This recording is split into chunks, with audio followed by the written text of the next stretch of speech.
Hi Jags fans, it's Andy the Mackem Jag. Hopefully you've watched the other vlog first about the transfers, but if you haven't, if this is your starting point, you're probably going to enjoy the other one more than this one, okay? All guns blazing as far as I'm concerned. I'm such an angry, disappointed, embarrassed Jag at the present time. It's awful, right? It's tearing me apart, psychologically having effects. It's that bad. Colin Wade, God bless him, he's just done so much for this club, and to see the state that it's currently in, oh dear me, I wish he was still around. He could have seen things change and develop to where he would like to see the club. Sadly that won't be.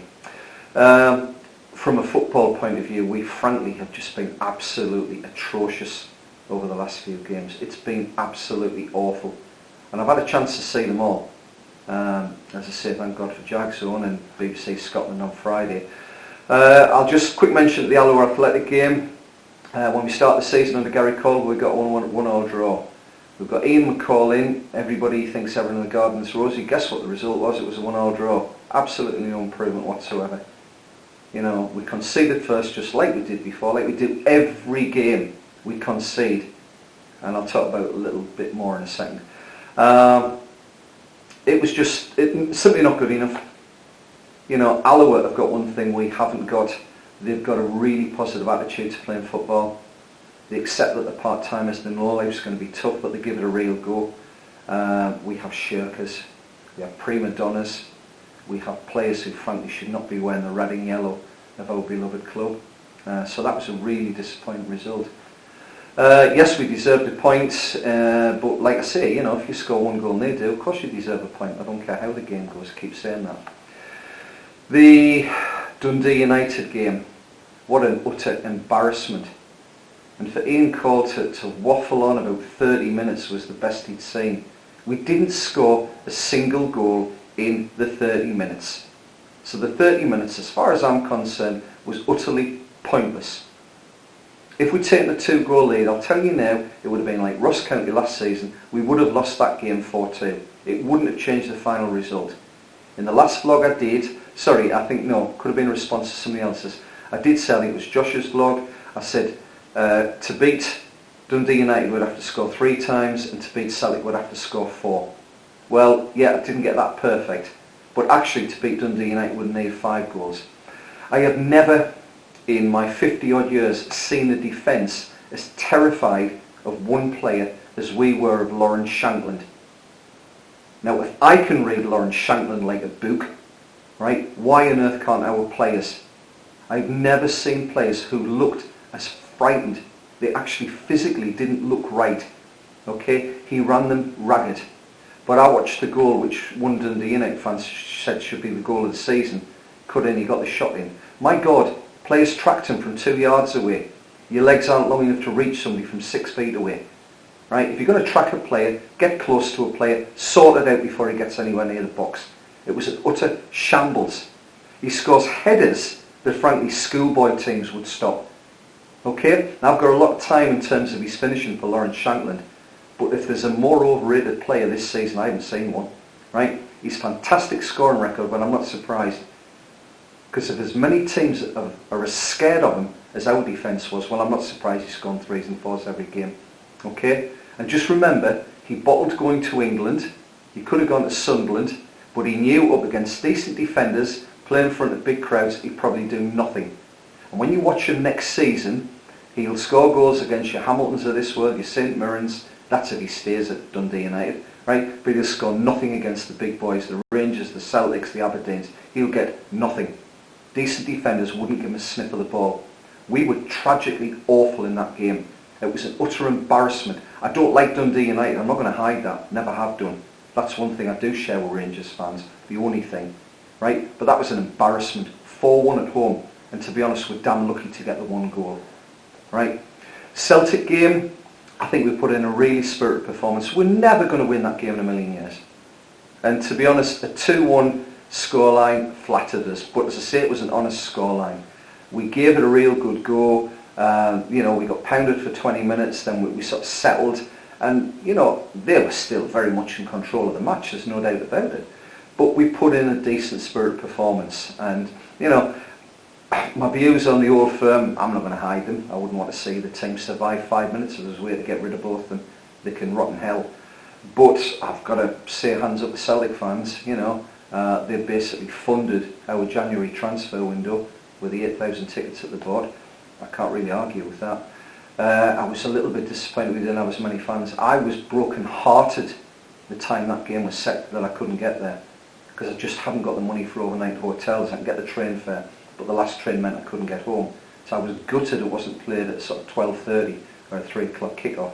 I'd have crawled over broken glass to get to that game. So I was a little bit disappointed we didn't have, you know, the John Lambie stand filled with our fans, make a bit more of an atmosphere of it. But hats off to those that went, as always. You know, we're just brilliant fans, there's no doubt about it. We sacrificed the ground. I hope it doesn't have to happen again.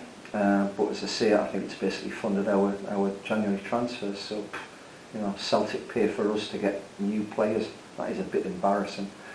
The Arbroath game. The Arbroath game. Dear me, we were lucky last time we played them up there to get away with a draw. It wasn't a goal that should have been disallowed. They weren't offside. And we got our just desserts this time. Really, I couldn't have come up with a reason to play a single player from that team in the following match. Not a single one. It was 11 shocking, disgraceful, shirking, lazy, excuse-ridden performance. It really was. That's a hell of a wake-up call for our football club. Right? Hats off to Arbroath, you know. And then to listen to players and managements waffle on about the wind and the weather, and then turn around in the next sentence and say, well, actually we're not making excuses. Well, let me tell you something. If you're not going to make an excuse, you shut your mouth, you don't make it, and then say it's not an excuse.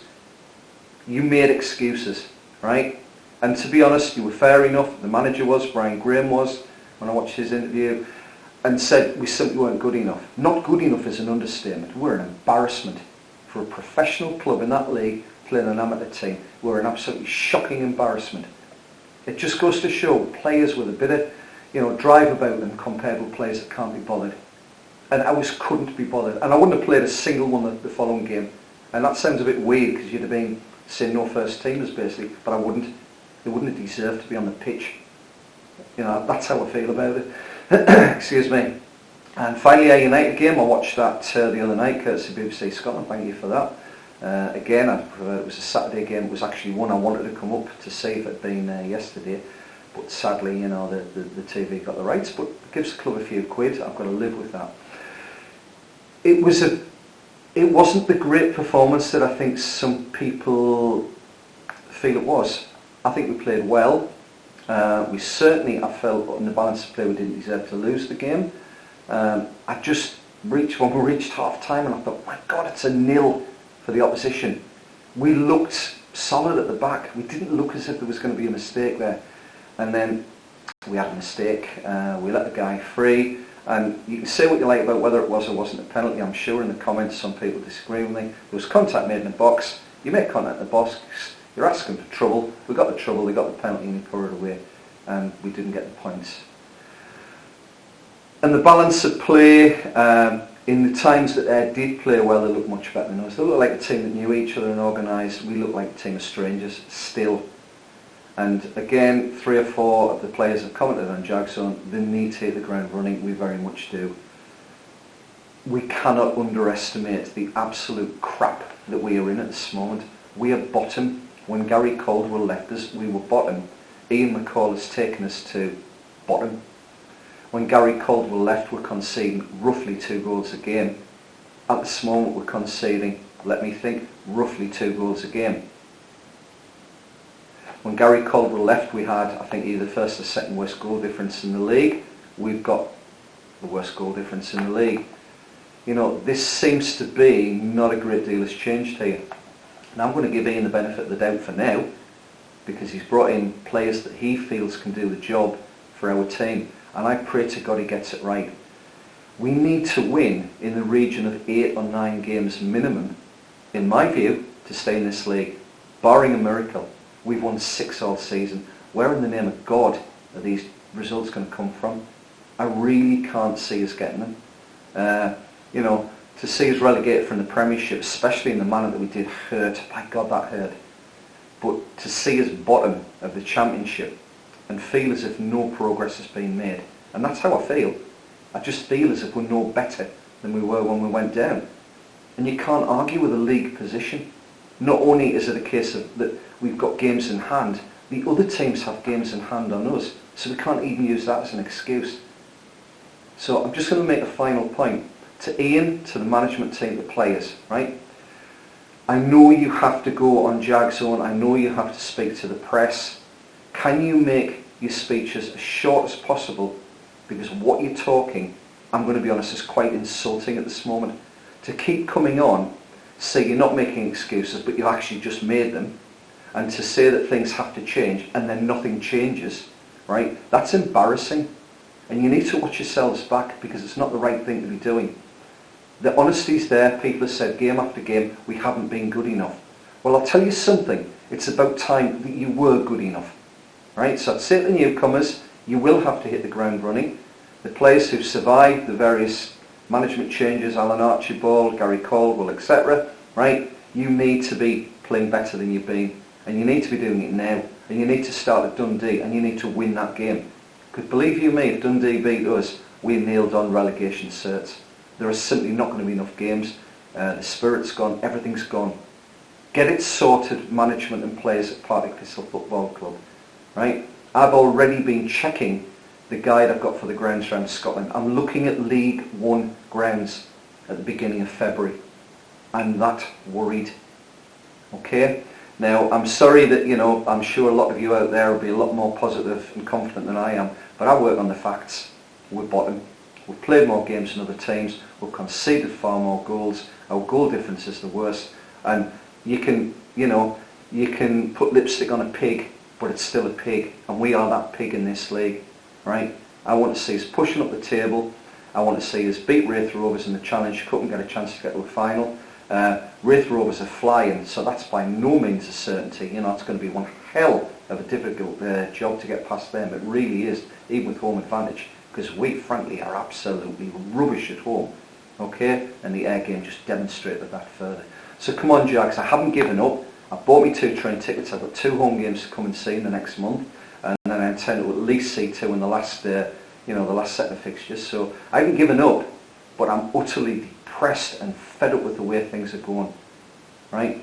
This isn't the legacy that Colin Weir wants for this football club, and it's about time that management and players got that sorted, because the fans haven't let anybody down. We never do. Okay? So please leave your comments. I'm sorry to rant. You know, Josh had his rant. I'm entitled to mine. I just want to see things get better. Is that too much to ask?